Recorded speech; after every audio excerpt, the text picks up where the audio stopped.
আল্লাহ রোজা রেখে যেন আমাদের জবান গীবত থেকে, মিথ্যা থেকে, ঝগড়া থেকে, অনর্থক কথা থেকে হেফাজত করতে পারি, তৌফিক দান করেন আল্লাহ। কারোর সাথে কোনো ঝগড়া যেন না করি আল্লাহ। আল্লাহ একটা রোজাও যেন আমাদের দ্বারা কোনো রকমের সমস্যা না হয় মাওলা।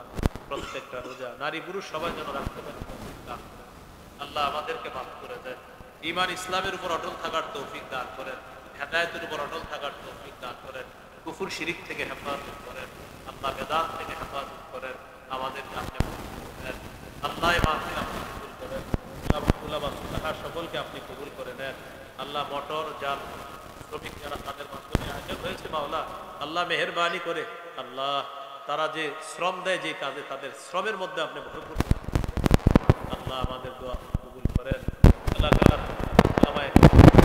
মাসাজিদ মাদারিসগুলো আপনি কবুল করে নেন আল্লাহ। আমাদের সকলকে আপনি কবুল করে নেন।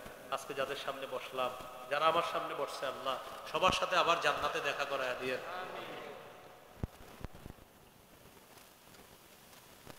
আয়েশা সিদ্দিক, আবু বকর, ওমর, ওসমান, আলী, আব্দুল্লাহ,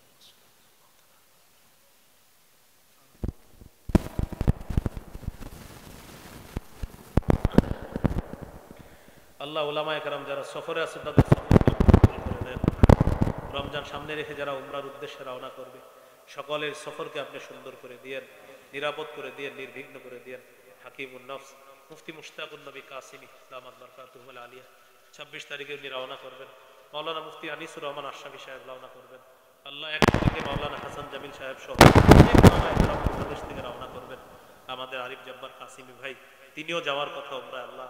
যে সমস্ত উলামায়ে কেরাম সহ সর্বসাধারণ মানুষ যারা এবার উমরা নিয়ত করেছে আল্লাহ, সকলের এই উমরাকে আপনার হাদিসের, নবীর হাদিসের ভাষ্য অনুযায়ী হজের সমতুল্য আপনি করে দিয়েন আল্লাহ। আমরা হাদিসে পড়েছি রমজানে উমরা করা হজের সমতুল্য হয়ে যায়। এই উমরাই যেন সবাই করতে পারে, তৌফিক দান করেন আল্লাহ। আমরা যারা এখনো মক্কা মদিনায় যেতে পারি নাই মাওলা, আল্লাহ মেহেরবানি করে আপনি আমাদেরকে মক্কা মদিনায় যাওয়ার তৌফিক দিয়ে দেন। যারা গিয়েছে তাদেরকে বারবার যাওয়ার তৌফিক দান করেন। যেদিন মারা যাবো ঈমান নসিব করে দিয়েন। ঢাকার উদ্দেশ্যে রওনা করবো, সহিহ সালেমে নিরাপদে গন্তব্যে পৌঁছায় দিয়েন আল্লাহ। গতকালকে আমাদের এক ভাই হযরত মাওলানা মুফতি আবিদ আল হাসান আল্লাহ, তিনি দুষ্কৃতিকারীদের কবলে পড়ে তার হাতের মধ্যে সমস্যা হয়েছে আল্লাহ, তার হাতের আঙ্গুল কেটে গিয়েছে। ভাইকে খুব দ্রুত আপনি সুস্থতা নসিব ফরমান। ওলামায়ে কেরামকে নিরাপত্তার চাদরে আপনি আবদ্ধ করে নেন, তাদের সফরগুলোকে নিরাপদ নির্বিঘ্ন আপনি বানায় দেন।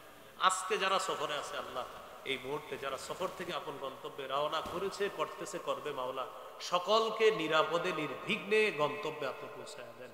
রব্বানা তাকাব্বাল মিন্না ইন্নাকা আনতাস সামিউল আলিম ওয়া তুব আলাইনা ইন্নাকা আনতাত তাওয়াবুর রহিম। সাল্লাল্লাহু তাআলা আলা খাইরি খালকিহি মুহাম্মদ ওয়া আলা আলিহি ওয়া আসহাবিহি আজমাইন। সুবহানা রাব্বিকা রাব্বিল ইজ্জাতি আম্মা ইয়াসিফুন, সালামুন আলাল মুরসালিন, আলহামদুলিল্লাহি রাব্বিল আলামিন। আসসালামু আলাইকুম।